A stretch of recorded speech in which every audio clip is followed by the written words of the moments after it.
guys, Jonathan Doyle with you once again. Thanks so much as always for tuning into today's short video. As always, the longer podcast version is just below here where I go a bit deeper. What else? Please make sure you've subscribed. It does make a big difference. It's been really cool lately to see the channel growing, so thank you to everybody that's subscribing. It does make a big difference. And underneath here, you are going to find a whole bunch of links. You can book me to speak, you can get a free copy of my book. Everything else is under there, so go check that out. You ready to begin? Let's do it. In yesterday's episode, I talked about the attention economy and how our attention is so powerfully fragmented at the moment. And if you want to get on in the business of building your own life, being a blessing to those around you, then one of the things you've got to get really good at is managing your attention. Now, in today's episode, I want to take this in a slightly different direction. Humans are hardwired through evolutionary biology to be highly attuned to fear, to threats, and to danger. This is part of the problem with our modern global technocratic media system, where the most powerful, simple, quick way to get your attention is to focus it upon things that are potentially threatening, dangerous, problematic, and that's what today's quote's all about. I want to show you this quote because I think the last part of it points us in the direction we want to start heading. The perpetual negative focus on problems and maladies and outrages prevents the emergence of positive plans and projects. You turn on your television or you look at your Twitter feed for like 5 minutes and you will be convinced that the world is coming to an end. Riots, famines, chaos, everywhere you turn, there just seems to be one big problem after another. Media corporations understand that these kind of images, these kind of stories grab our attention, they hold us. You know, how many times do you see like a news program go, and when we come back from the break, more fear. It's just like, let's lock you into the system.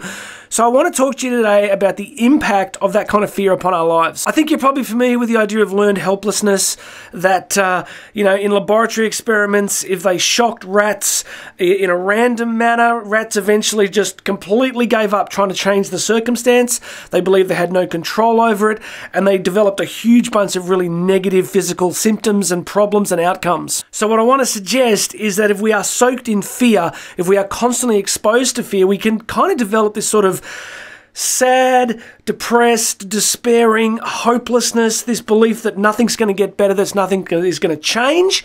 I think that really locks us in on ourselves. And what I really like is that idea about it stops positive plans and projects from emerging. If you keep us focused on maladies, outrages, corruption, fear, death, then we lose the ability to develop positive, hopeful goals, projects, and things that we really want to give our energy to. Now, I know what some of you are thinking. You're thinking, well, Jonathan, we have to be informed, you know, we have to know what's going on in the world. Kind of, but the longer I live, I believe that really the impact we have is pretty much on the personal level for most of us. I mean, most of us are not running the United Nations. Most of us are not running global corporations. Most of us are in families. We're in workplaces. We're in schools and churches and other organizations. And the real things that we can do, the real change that we can bring about is usually on that intimate, personal, relational, community level. But this system wants to keep us focused on this idea that we need to know about every single thing because then we might be safe. So tomorrow we're going to move on to different content, but you can tell I feel strongly about this. And what I want to suggest is that we need to reclaim our hope. We need to reclaim some positivity for the future.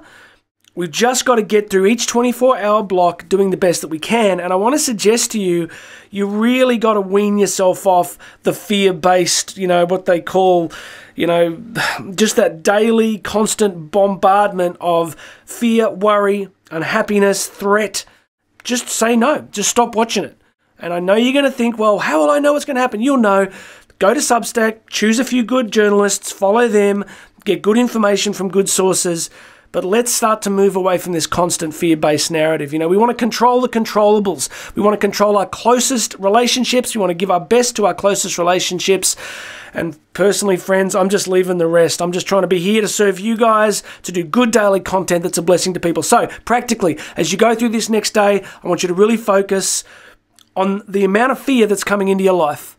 Radio, internet, Twitter feeds, wherever else you're seeing it. Choose optimism. Choose it.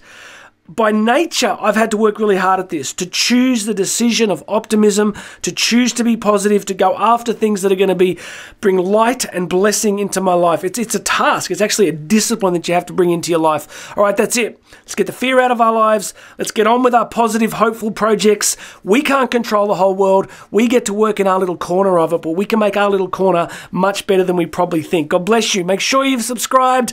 Please share this with some people. Go check out the podcast version. My name's Jonathan Doyle. You and I are going to talk again tomorrow.